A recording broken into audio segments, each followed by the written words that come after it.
Old Navy. So Old Navy, last hours of cyber. Okay, so this is interesting. I love when brands do this. And I almost, advise brands when they're building out their content calendar to do this, is if you have, let's say, Cyber Monday, make sure you announce Cyber Monday. So maybe do that on Friday or whatever. Say Cyber Monday is coming. And then also on the day or the day before, let's say, send a reminder. You could even do 3. You could do Friday, send a message saying Cyber Monday's coming. Then Monday morning, let's say, really early, you send a message, Cyber Monday's here. And then evening, which this is like 4:30 or so, Cyber Monday is ending right now.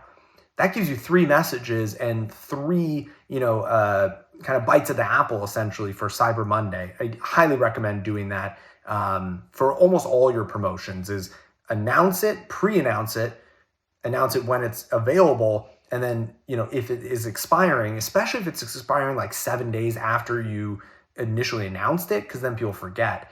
I don't think that's intrusive. And again, if it is, they opt out. Most consumers, though, I think they like the reminder because, again, some people get a message during the middle of the day and they're dealing with their kids and, or whatever, and they're driving and they're like, I can't deal with it right now, and they forget.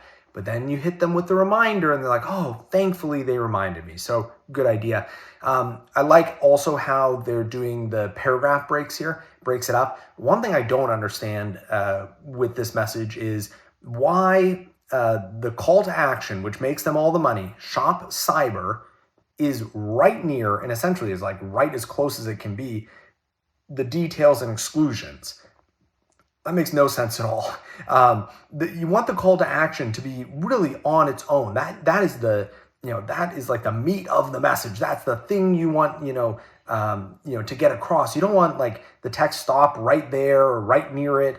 You want that to be like the meat of the message. So, I would put, for details and exclusions, I would put it like after the stop to end, or something even further down there. Don't take away from, the call to action. Also, if I were them, again, maybe it's legal, I don't know, but put the details and exclusions on the mobile website. Have one call to action. I do not like when brands have like multiple call to actions, but then one call to action is like the serious, that is the one everybody should be clicking on, but then there's another call to action which like hopefully nobody clicks on that one, and they're really close to each other. It doesn't make any sense.